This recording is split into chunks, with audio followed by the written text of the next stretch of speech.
here on the Diamond Factory Hotline on your home of the Dallas Cowboys, courtesy of Bet Online. D-Ware, did you get stuck in DFW for this weather, or are you somewhere else? I'm actually in DFW, but I'm trying to figure out about this Diamond Factory Hotline. Are y'all giving out diamonds, and what's going on? I'm sure you could figure it out if you'd like an advertisement or a sponsorship on there. Just don't steal. That's my spot. That's me and Choppy. Don't be stealing. You got enough ads, man. Leave us alone. Don't be stealing our money. Man, I'm just throwing it out there, okay? Hey, are you a big bling-bling guy? What's you don't have to give the number, but what's the most expensive piece of bling-bling that DeMarcus Ware has?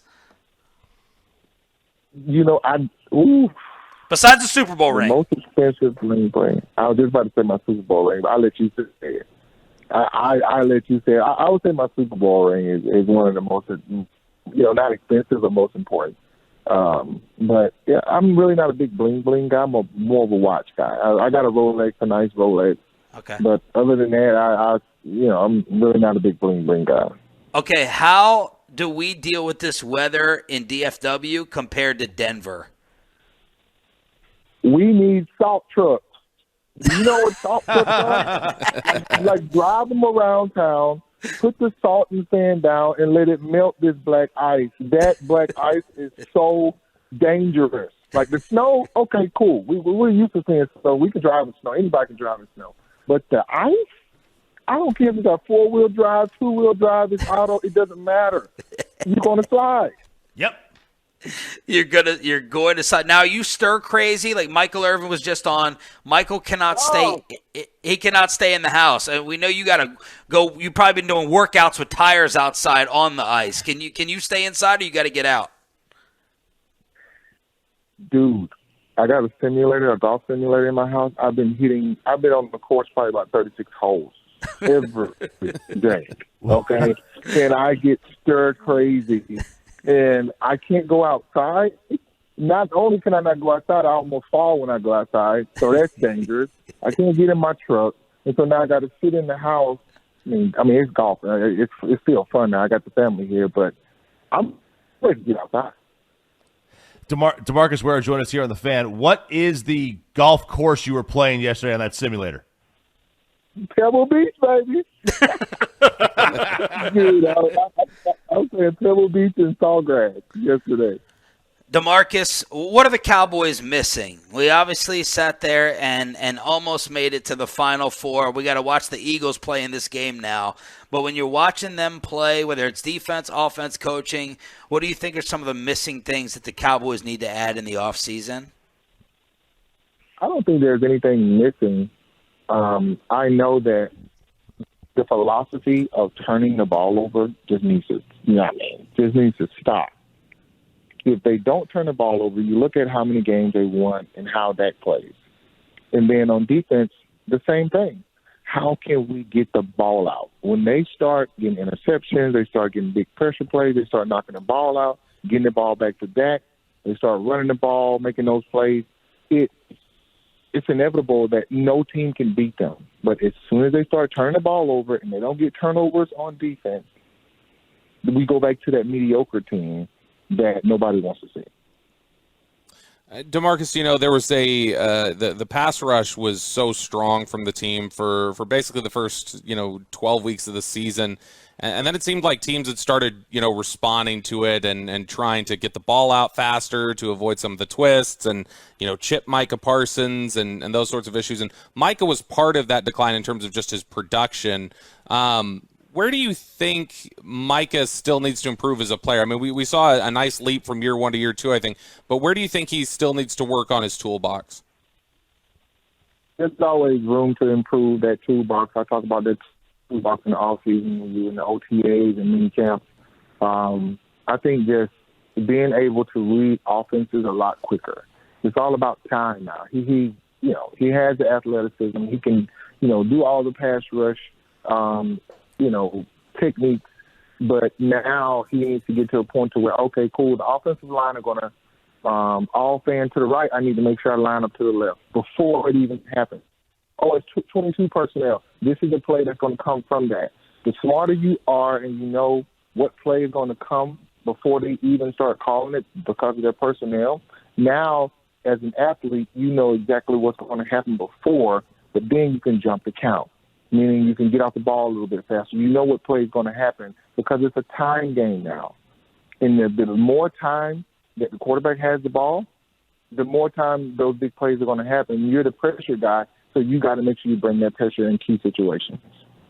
If you had to add one position to the defense to improve, would it be corner? I would say, to be honest with you, linebacker. Like a big, nasty linebacker in the middle. There's somebody that just, you know what, he's not marketable at all. But when he puts the pads on, he's just knocking heads out there. And he's calling plays and just dictating the defense. I would say a guy that's just a head knocker in the middle, or a defensive lineman that's the same way.